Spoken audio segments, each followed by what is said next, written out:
Всем привет! Вы на кухне Инь-Янь, и сегодня мы с вами приготовим очень простой и вкусный супчик с фрикадельками. Это будет не классический рецепт, но обязательно попробуйте. И потом в комментариях мне напишите одним словом буквально «да» или «нет», понравилось вам или не очень.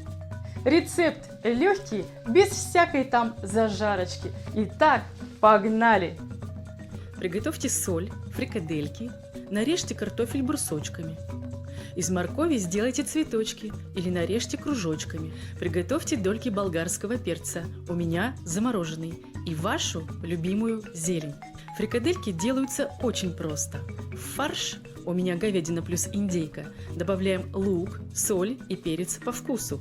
И, отмеряя чайной ложкой, катаем шарики. Воду солим, приблизительно пол столовой ложки на 2-литровую кастрюлю. Морковь отправляем первой и готовим приблизительно 5 минут. Добавляем фрикадельки. После закипания готовим 5 минут. Отправляем в кастрюлю картофель и перец.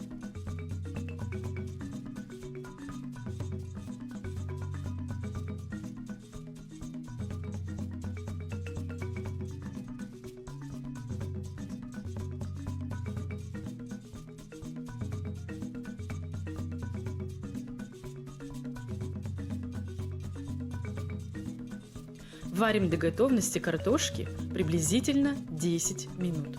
Добавляем зелень и даем супу настояться.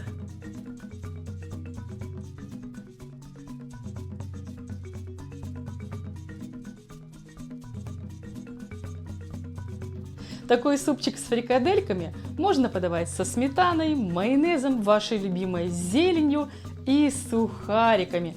Ссылку на мои фирменные сухарики я оставлю в описании под этим видео. Подписывайтесь на наш канал, ставьте класс и увидимся. Всем пока!